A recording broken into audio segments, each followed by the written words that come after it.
I, 32 male, am in love with my former sister-in-law, 27 female. I'm now at the point where I can't take it any longer.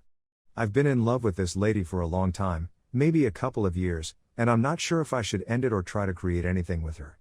I met my ex-sister wives when I was 23 years old, and the connection grew swiftly, and by 26 I had a son and a daughter and had married.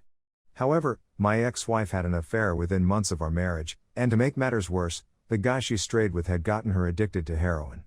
After I confronted her about it, she stated she was going to seek treatment, but she instead fled in the middle of the night. I haven't heard from her in 4 years, and the last I heard, she is still with that man and homeless in Las Vegas.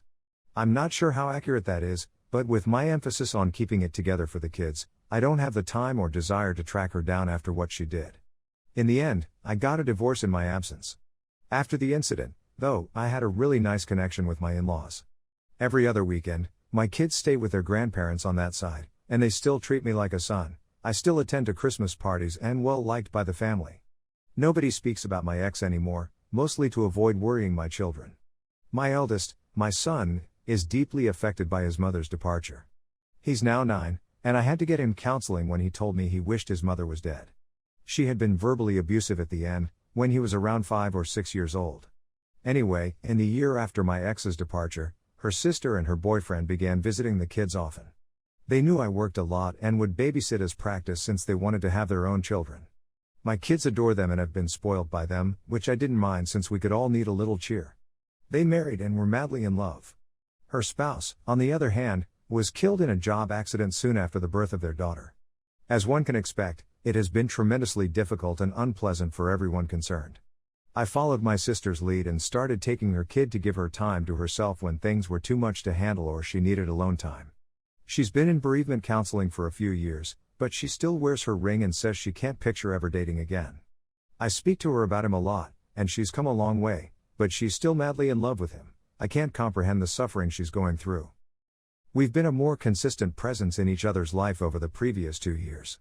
My kids adore their aunt, and I invite her over for supper at least twice a week. My daughter and her daughter have become close and like spending time together, so they have sleepovers. I've moved on from my ex, but the thought of dating someone as hazardous as their mother has kept me out of the dating world.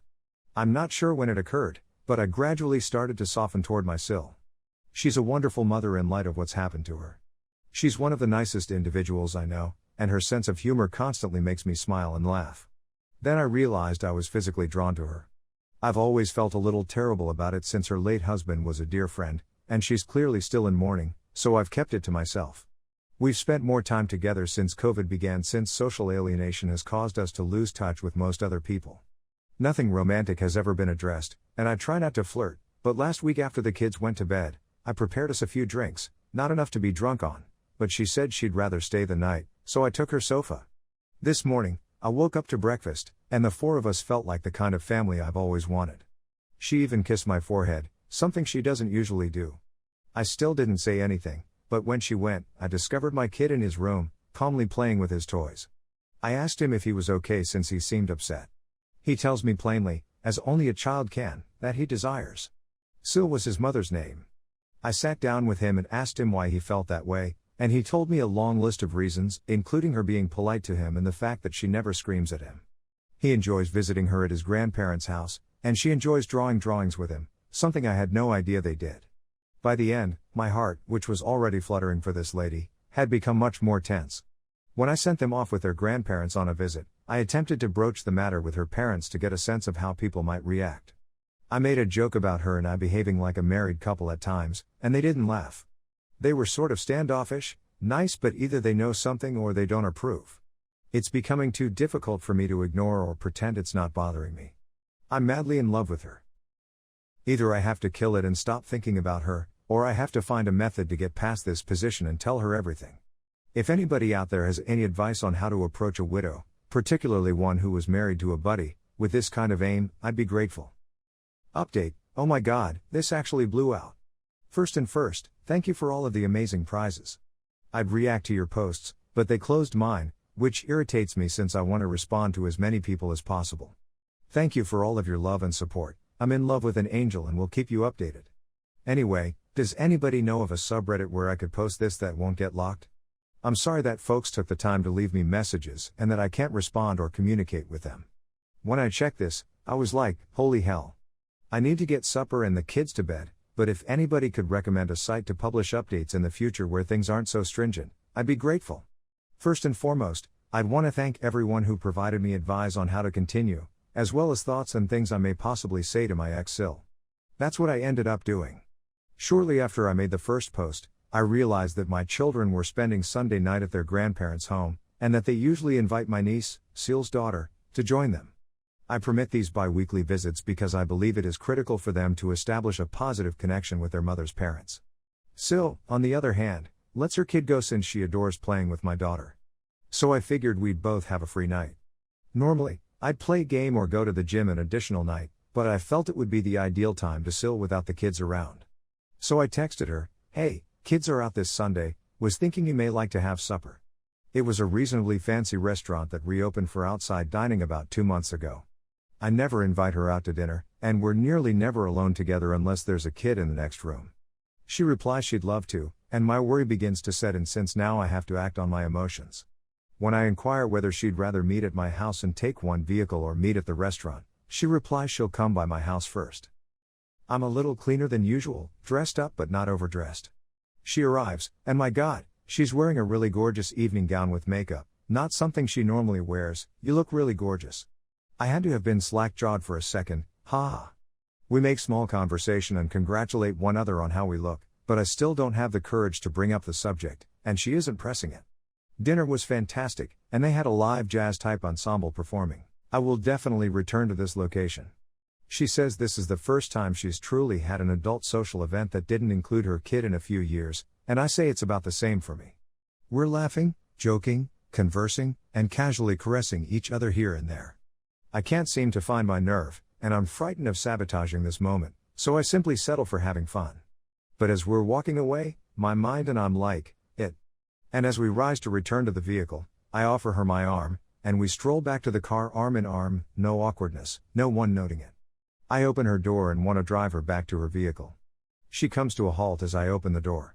She urges me to stop and that she wants to kiss me, despite her apprehensive demeanor. There was no alcohol during dinner, therefore this is all her fault. So I drew her close and kissed her. I can't really put into words how fantastic it felt to finally touch her. Well, the kissing has been going on outside this restaurant for at least a half hour, with her leaning against my vehicle. When we eventually take a break, we exchange a few more romantic glances before getting in the vehicle and driving back to my house. I've never been happy than when she's holding my hand when I'm driving. I admit to her that I've had emotions for her for a long time, but I didn't want to frighten her away because of the horrific things we went through.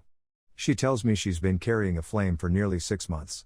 I had gone on a few Tinder dates at the time, and since we were just friends, I detailed what a shambles those encounters were.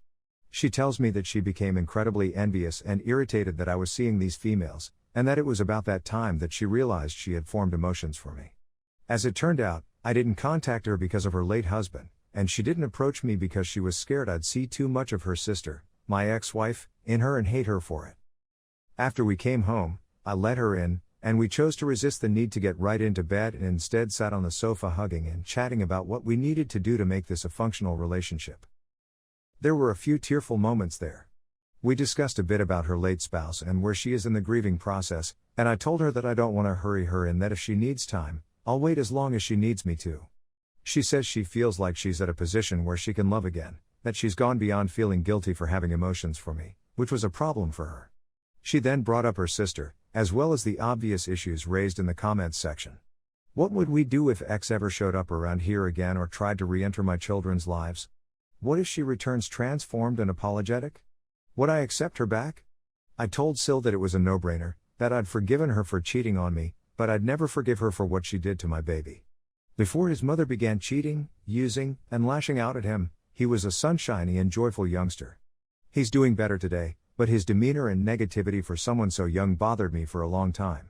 Sil was worried about how he would respond to her since, unlike our girls, he is mature enough to grasp everything. I urged her not to tell him since it would embarrass him, but he recently told me that he wanted his aunt was his mother instead. We claimed we were going to take it easy and not rush things, but the kissing resumed, and because we were in private this time. We gave up fighting to keep out of the bedroom. I'd had dreams of petting her face in the morning throughout the entirety of my affections for her, and this was one of them that I eventually got to play out.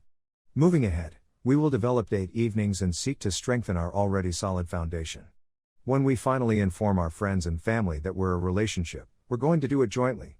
But that's where I'm at right now. That concludes my update. If this subreddit permits it, I could make another to discuss how the parents, in-laws, and children react to the news. After 2 years of hoping she was mine, she is now. This can't go wrong.